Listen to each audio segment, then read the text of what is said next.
Thank you for that kind introduction, and Roseanne, congratulations on your amazing work. It's very interesting. When I think about my experience doing ECHO for the last 12 years, I stumbled on exactly the same insight that you came on. That is not a function of technology, and it's not a function of resources. It's a function of collaboration. And I hope over the next few minutes, I'll share that experience with you. At ECHO, our mission is to democratize medical knowledge and get best practice care to underserved people all over the world. And our goal is to touch 1 billion lives by 2025. The design principle here is to move knowledge instead of moving patients. We started Project ECHO 11.5 years ago to solve one healthcare problem called hepatitis C. It affects 170 million people worldwide, 3 to 4 million new patients every year. Only 2% of the world's population has received treatment for this curable disease. It's expected 40 million people will die from hepatitis C alone if current rates of treatment continue. In the United States, 4 million people have been infected, 3 million currently have it. And in New Mexico, which is a rural, underserved state, there were 28,000 patients who had already been diagnosed in 2004, and less than 5% had been treated. Also, there were 2,300 prisoners who had been diagnosed, and none had been treated. So what was the problem? The good news was it was curable. The bad news was people were having to take injections of interferon and ribavirin and getting chemotherapy-like regimen, getting lots of side effects like anemia, neutropenia, depression. And essentially, they didn't have the ability to treat it in rural areas because not a single primary care doctor in New Mexico was treating hepatitis C. So people were trying to come to my hepatitis C clinic. I'm a liver specialist and a gastroenterologist at the University of New Mexico. They were driving hundreds of miles, 250 miles each way, making 12 to 18 trips for one course of treatment. So if you were poor, you just couldn't do that.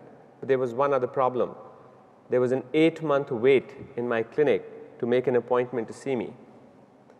So this combination of a long wait and a long drive was making it almost impossible.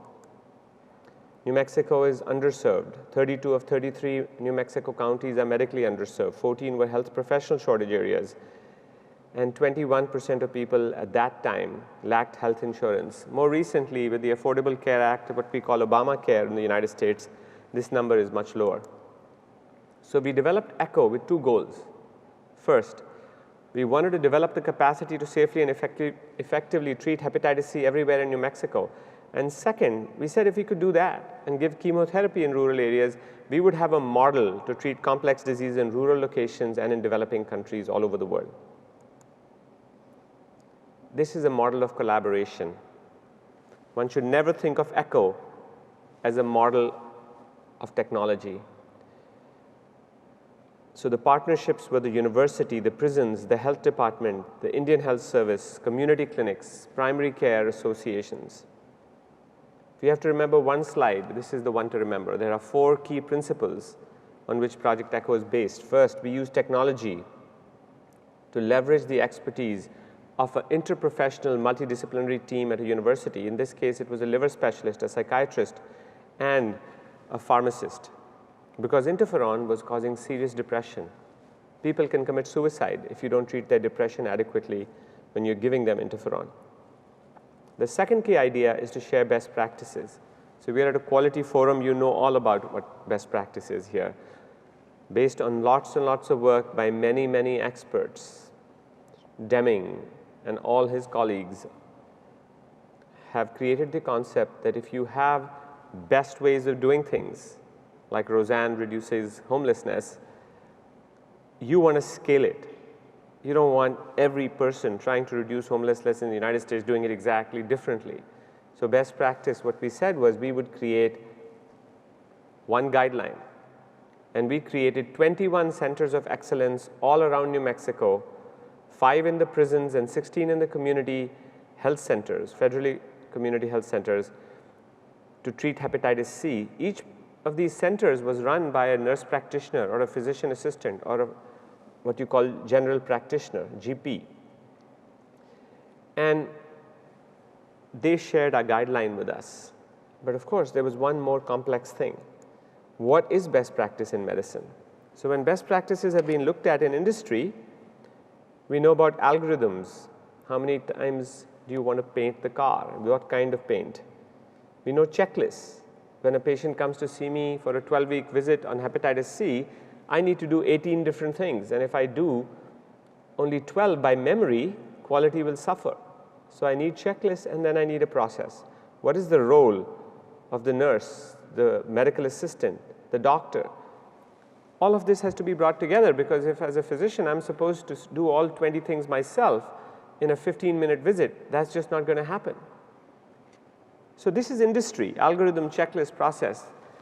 The problem in healthcare is there is a massive input variation.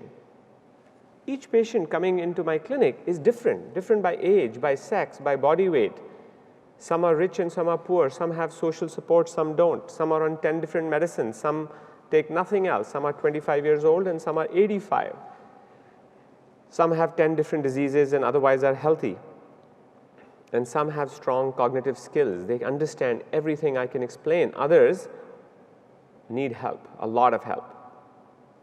So what happens here? How do I implement a best practice guideline? I cannot implement the same guideline on every patient that comes to me. What really happens is expert teams modify the guideline for every individual patient. So we have to create a customized solution for every patient. If I see 10, it looks slightly different in each. So an important contribution we think of the ECHO model is it also allows you to scale up the wisdom and experience of an expert multidisciplinary team. So now we've got 21 centers of excellence in rural areas and prisons. The question is, how do we make these nurse practitioners and GPs as good as super specialists who received years of training in fellowship programs and residencies? We said we would use the same method of how I became a specialist. We call it case-based learning. When during my residency, I would present a patient to my attending. I would see the patient, talk to my attending. They would help me manage the patient. I would go back and do that. Then I'd go back with results to the attending physician, the consultant. They would help me with more information. This process, what we call guided practice, slowly converted me from a novice to an expert. We said we would do exactly the same. And then we would use a web-based database to monitor outcomes. We first published this in 2007. What we do actually is we train physicians, nurses in hepatitis C. We train them to use our web-based software to track outcomes. And then we conduct these clinics, which we call knowledge networks, teleECHO clinics. This is what a knowledge network looks like. On the big box there is the University of New Mexico. It's a liver specialist, a psychiatrist, a pharmacist, a nurse. On the top right is Deb Newman from Espanola. She's a nurse practitioner. She's presenting a patient of hepatitis C to us. I need about 20 pieces of information to make a good decision on a patient. She gives me all 20 in about 5 minutes. Our team helps her. Then we go to the bottom left. We go to Las Cruces, where they present a patient of hepatitis C. We go to the bottom right. In Las Vegas, New Mexico, they present a patient. Over the course of 2 hours, we co-manage about 12 patients of hepatitis C with each other, very much like rounds occurring in a large academic medical center. And we also use 15 minutes of the 2 hours to give them a brief didactic presentation, a 15-minute presentation on some aspect of hepatitis C that we'd like to train them on. What you just saw was a knowledge network. No patient ever comes onto the network. And the way this team in the rural area goes from novice to expert is a term we've called a learning loop. They learn from our advice. They learn from each other. They learn from our lectures. But mostly, they learn by doing. I'm going to ask you a question now. So everyone should listen carefully. How many of you have a child, a son or a daughter, whom you've taught how to drive a car? Can you raise your hand? Okay, terrific. What if I told you you could give them lectures on how to drive a car? You give them access to a website. What if I told you could give them a written test on how to drive a car? Is there anyone here who would like to raise their hand that you'd feel comfortable giving them the keys to the car? So that's exactly, nowhere in the world has anybody raised their hand so far. So this is the problem. When you're trying to manage something complex, which doctors do all the time, there is so much new information coming. The game is constantly changing, and we are expecting our doctors to go to lectures, learn what has to be done, and go do it. That's very hard. What you need to manage complexity is what we call guided practice. Somebody has to sit with you, hold your hand. We do it over a technology framework to mentor you through the process of going from novice to expert, and then we collect data. Why would a rural clinician do this? Because we give them no-cost CME, continuing medical education credits. We give them nursing credits. We give them professional interaction with colleagues of similar interest, because they are telling us that they're getting professionally isolated. They went to medical school and residency. It was a good mix of work and learning, but in a rural area, it tends to be all work. And we give them access to multiple specialists at the same time. The technologies we use are very simple. It's not about technology. It's an in-cloud video conferencing solution. The only technology a rural clinician needs is a webcam and internet access. If you have that, you're in business. We have a recording system, so they can come and watch the lectures later on if they want to. And we have these disease management tools. We've done 550 such teleECHO clinics. More than 5,500 patients have entered the hepatitis C program, and 63,000 hours of continuing medical education credit have been provided for hepatitis C and subsequently for 12 other disease areas. So the first issue we wanted to understand was,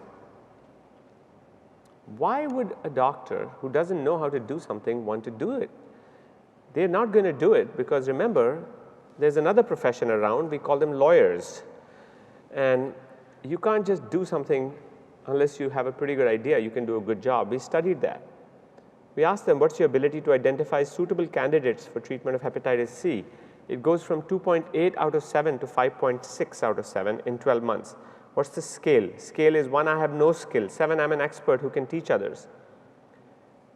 Ability to assess severity of liver disease, 3.2 to 5.5. Ability to treat hepatitis C and manage side effects, 2 to 5.2. Question number 5. Can you serve as a local consultant within your clinic and in your area for hepatitis C questions and issues, 2.4 to 5.6. This is a very important question because there are more than 3,000 doctors in New Mexico. So if you go ahead and just put 21 centers of excellence and they treat their own patients, nothing's going to happen. The reason why ECHO works is these centers of excellence now start accepting referrals from other doctors and nurses in their community. They become the specialty access sites. Instead of people moving 250 miles to get care, they go to their local center of excellence to get care. And the overall competence of these teams goes from 2.8 to 5.5 out of 7. We wanted to know, do primary care clinicians benefit from this?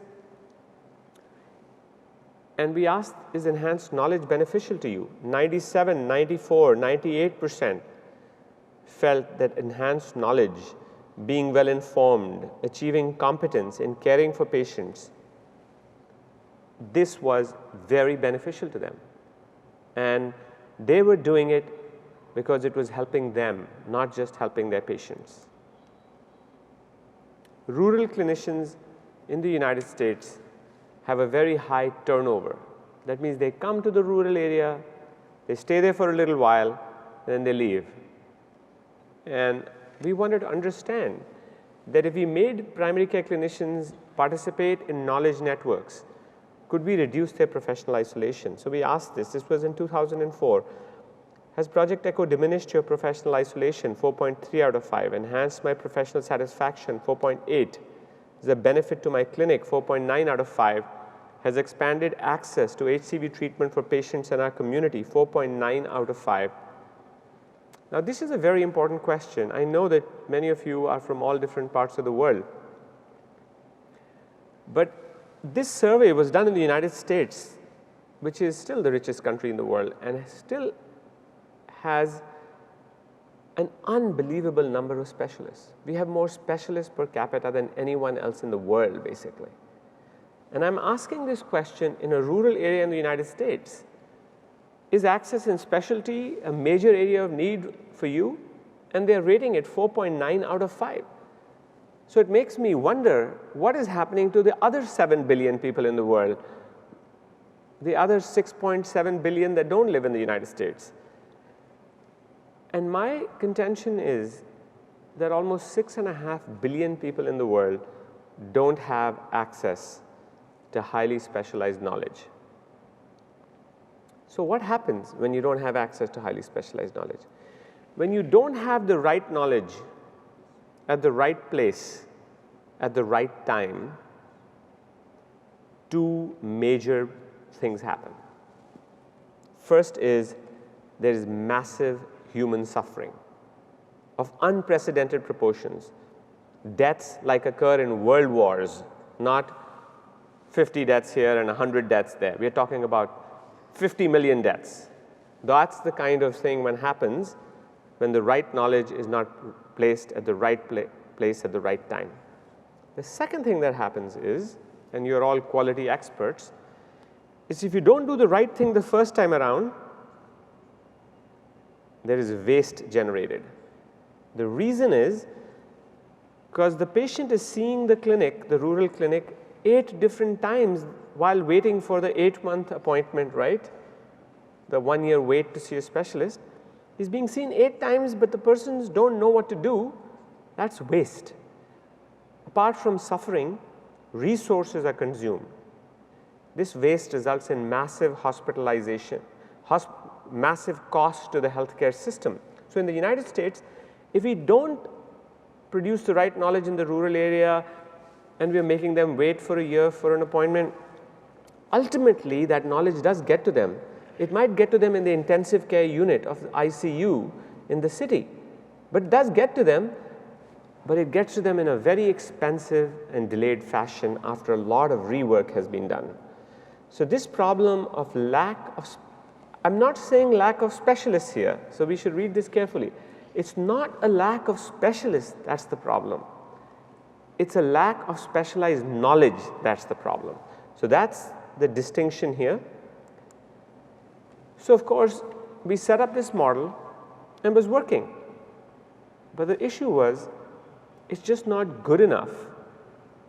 If a doctor really enjoys himself and is very professionally satisfied, is not isolated anymore, the issue is, can they do as good a job as a multidisciplinary team at a university hospital? And so we studied that and published this in the New England Journal of Medicine in June of 2011. The objectives were to train primary care clinicians in rural areas and prisons to deliver hepatitis C treatment and to show that such care is as safe and effective as a university clinic, and that we can improve care for minorities. Like the rest of the world, in the United States too, minorities, African Americans, Hispanics have lower access to care than the majority. There are many reasons which I won't go into, but the study design was there were 21 intervention sites. There were prospective study, 16 community clinics that were taking care of poor patients, and 5 prisons. The control was the University of New Mexico Liver Clinic where I practice. Principal endpoint was a cure of the virus. We call it sustained viral response. So we would give patients treatment for 6 months to a year, injections, and pills. 99% would have lots of side effects. But at the end of a year, we would stop our treatment, and then 6 months later, we would measure the virus. And if the virus was not there 6 months after stopping treatment, that was the definition of a cure. If you cure hepatitis C, even if the patient has cirrhosis of the liver, there's a 93% reduction in likelihood of dying from liver failure over 10 years and a 70% reduction in likelihood of developing liver cancer over 10 years. It's a big deal. These are the outcomes. The minorities were 68% in ECHO, 49% university. Genotype 1 cure rate 50, 46, 70, genotype 2 and 3, 70, 71, the same. So what we showed was that rural primary care clinicians deliver hepatitis C care under the aegis of ECHO that is as safe and effective as a university clinic, and that we can improve access to care for minorities. So the most important finding was proven, but a much more interesting observation came out of this study which we weren't expecting. And that was that the cure rates that these rural nurse practitioners were obtaining were higher than when solo practice gastroenterologists and liver disease in the United States were treating this disease. When gastroenterologists were treating this disease in the United States on thousands of patients, the cure rate for genotype 1 was 34%, ours was 50. We looked at the VA system, which is a very large system in the United States, 10 million patients, veterans, 150 hospitals. We looked at their data across the 150 hospitals. Their cure rate for genotype 1 was 20%. So we were getting 50%, and we said, why is this happening? We believe that treating a patient close to their home in a culturally appropriate setting by doctors whom they know and trust and can speak their language, when they don't have to travel hundreds of miles and borrow people's cars and have their sister take time off work to take them 200 miles, and when you have an interprofessional team at the university that includes behavioral health, a psychiatrist, a mental health person, you actually can get better cure rates than specialists deliver, not just as good. In Washington, in November of 2013, we showed data showing that in 60% of the patients, this model was cost saving. And the overall cost per discounted quality of life year gain was $3,500. After hepatitis C was successful, around 2006, we came up with 6 criteria. We said if the disease is common, if management is complex, if new treatments are coming, if there's a high societal impact, and there are serious outcomes of untreated disease, and if you have effective treatments, you could use this model. Here are examples of what which you do ECHO for. Chronic pain affects 25% of all patients seeing doctors all over the world. Rheumatology, joint problems, another 20% of the population. Substance use, mental health disorders, another 20%. You're talking about a few diseases. This is the Pareto's principle, the 80-20 rule. A few diseases account for the majority of causes of human suffering. Now, it's a different 20 diseases in Africa. It's a different 20 in the United States, but it's still about 20. So you don't need to do ECHO for 200 diseases. You do ECHO for the top 20 diseases in your country. I understand there are 82 countries here. You can have a huge impact. The second idea is we want to provide the same level of care at a community health center as the university. Currently, healthcare in the United States is siloed, very much like the people taking care of homelessness in New York City that Roseanne talked about. They're siloed. They say, I take care of this part and I take care of this part. There's very little crosstalk. What we're saying is, if you use ECHO, you can cut horizontally and provide the same level of care at a community health center as a university by using best practices, technology, case-based learning, and outcomes tracking. This is the second most important slides for people who've been checking email. Now's the time. This is the goal of Project ECHO. It's called force multiplier. This is not a term I have coined myself. It's a term that was used by the US Department of Defense for very different reasons. We have redefined it in healthcare as a logarithmic improvement in capacity to deliver best practice care 10 times. 100 times more capacity. Why do we need 100 times, 10 times more capacity? Because 6.5 billion people don't have access to the right knowledge. So guess what? If we double capacity, so what? Nothing's going to happen.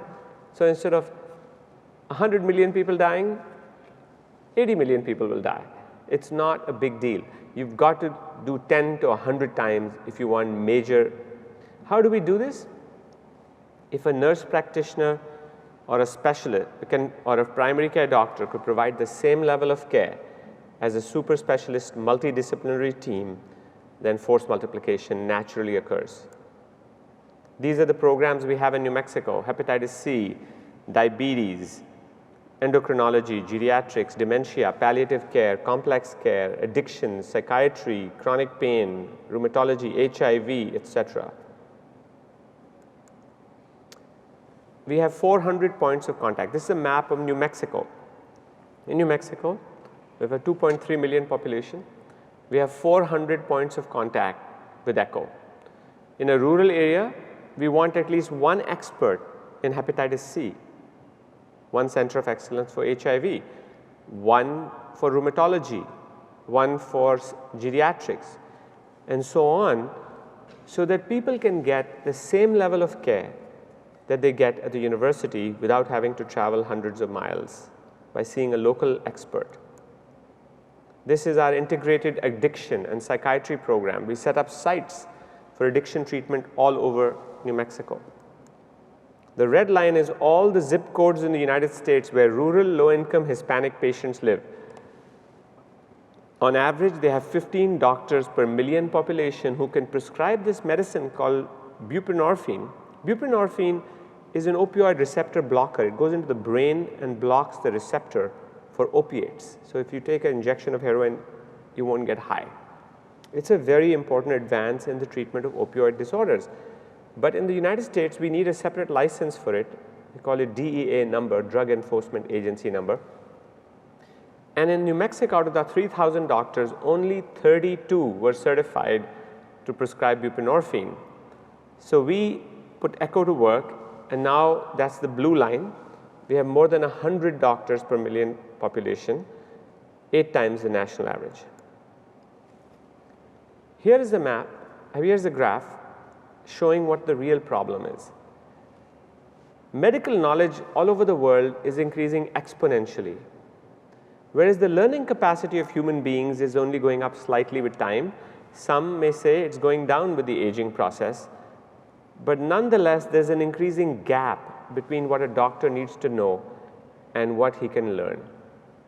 This creates a very difficult situation if you're a patient who doesn't have access to the right knowledge at the right place at the right time.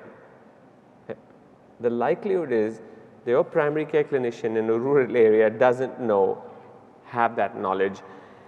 And ECHO is a model to try and bridge this gap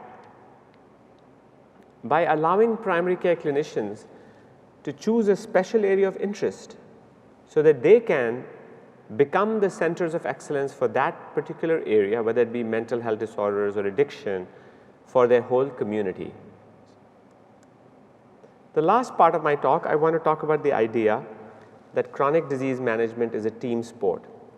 What I mean by that is, it's not like golf, it's like soccer. If you want good outcomes, you have to learn how to play as a team. An example is if you train a GP on how to treat diabetes well, outcomes won't really improve very well. They need a team member, a certified diabetes nurse specialist, or a community health worker who can train. We don't have these super experts in rural areas, so we decided that we would train community health workers to become experts in diabetes, in addiction disorders, etc., so that they could become team members of these GPs in rural areas to take care of their patients. This was not our study, out of Boston, where they compared the care of a GP who was specially trained with the care of a nurse practitioner who had a community health worker who was specially trained. And the team did twice as good in a randomized controlled trial published in Circulation. The team did twice as good as the doctor. And we think it's because these community health workers live in the community. They understand the culture. They appreciate the economic limitations. They know the family. They can engage other social resources. But the biggest reason is they spend more time with the patient. In the United States, a general practice doctor walks into the patient room and says, John, you got to lose 30 pounds of weight. You have to stop smoking. You have to eat more fruits and vegetables. You have to exercise for 2 hours a week, and I'll see you in 3 months. You know, many of you raised your hands that you have children. You know that behavioral change needs a lot more than that. For behavioral change, we all need support. Even I do more exercise if I have a trainer than if I'm trying to do it on my own. And so that's what the role of the community health workers is, to support these patients. We have 4 such training programs. One is our CREW program, diabetes, obesity, hypertension.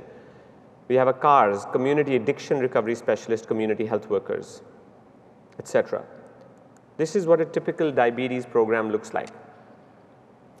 We give these community health workers 3 days of on-site training. Then we give them their webcams. They go home. Then they join these knowledge networks. They get trained on diet, exercise, smoking cessation, motivational interviewing, gentle reminders to patients, foot exams, finger sticks. We are not trying to convert these high school graduates into physicians. The goal here is to make them patient support workers, patient educators. And they are game changers. They make a huge difference in patient outcomes. And we give these community health workers support via the process of the knowledge networks that we talked about earlier. This is our prison community health worker program. So we have trained 400 community health workers in the prison to educate their peers on how not to get HIV, how not to get hepatitis C, how not to get sexually transmitted diseases, how to tackle the problem of drug abuse in prison. These prisoners also get a week of on-site training and then are connected by video conference and get more and more training. We've got every prison connected by video conference in New Mexico. We have trained 400 prisoners who in turn have trained 5,000 prisoners. So the rest of the week they go around the prison and they basically train prisoners, educate them. It's a very low cost intervention. So the potential benefits, if you want to take ECHO to your country,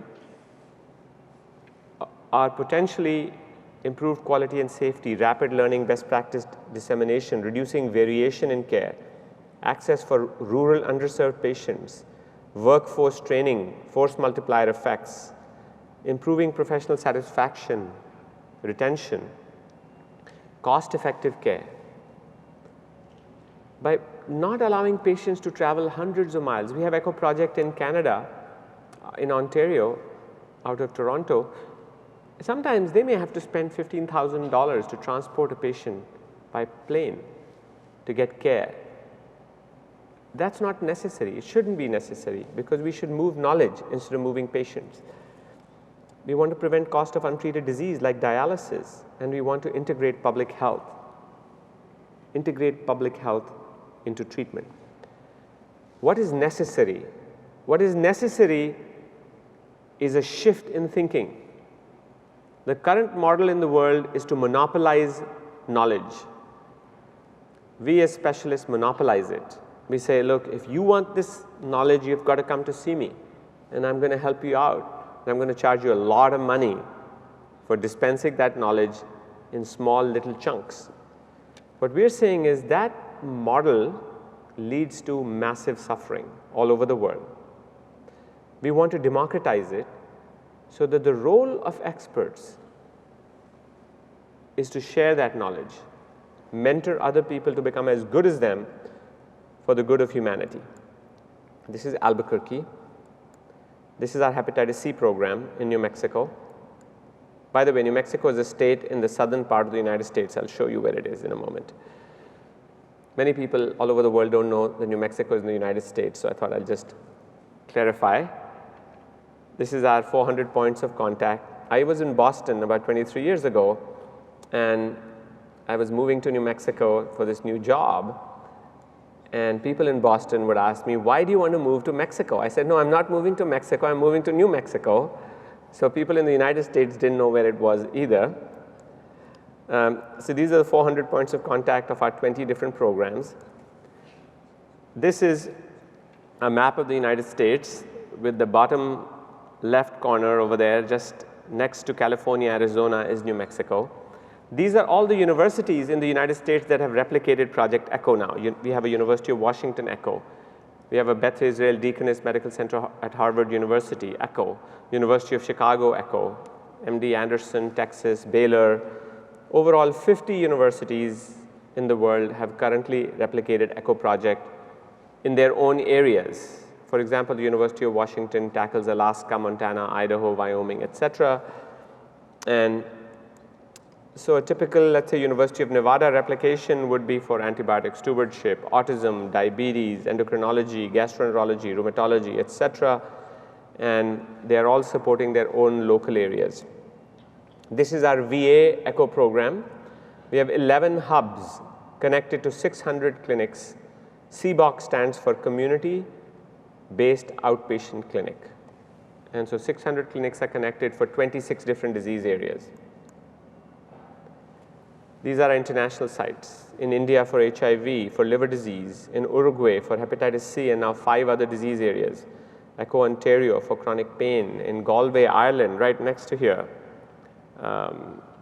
for diabetes, Northern Ireland in hospice, and National Institute of Mental Health and Neurosciences in India, Vietnam for tuberculosis, and Argentina for hepatitis. This is our team that has done all this work. Without them, none of this would have been possible. So the question, this is the last slide.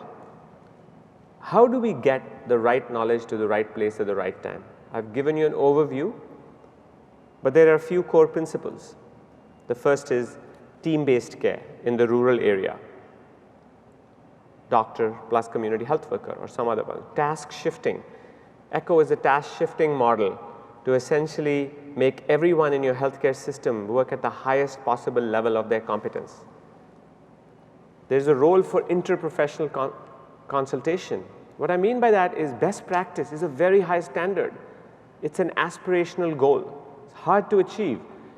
Single people can't get there easily. Single specialists can't get there.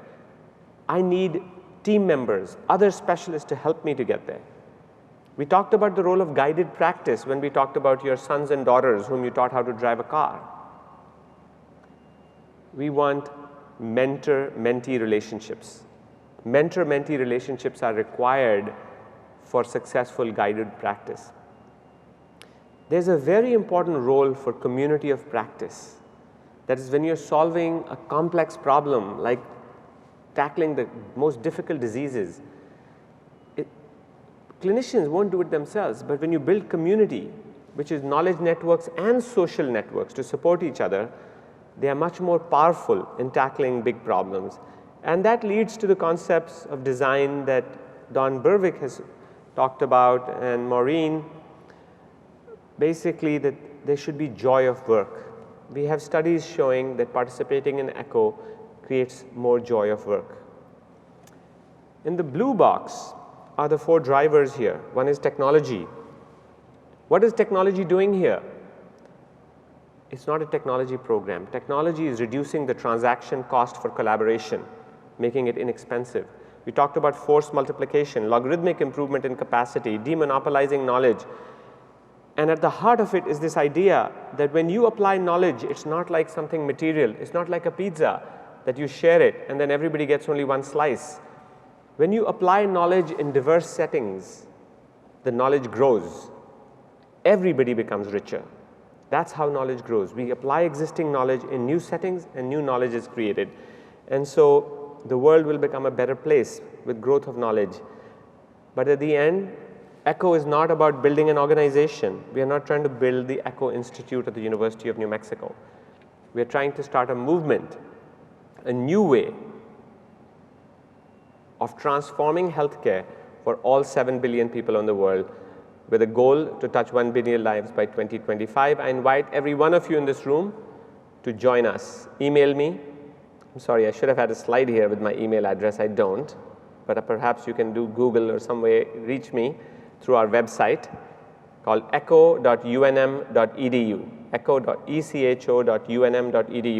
Be happy to talk to you if you're interested in starting ECHO in your communities, in your countries, in your states, etc. Thank you for your attention.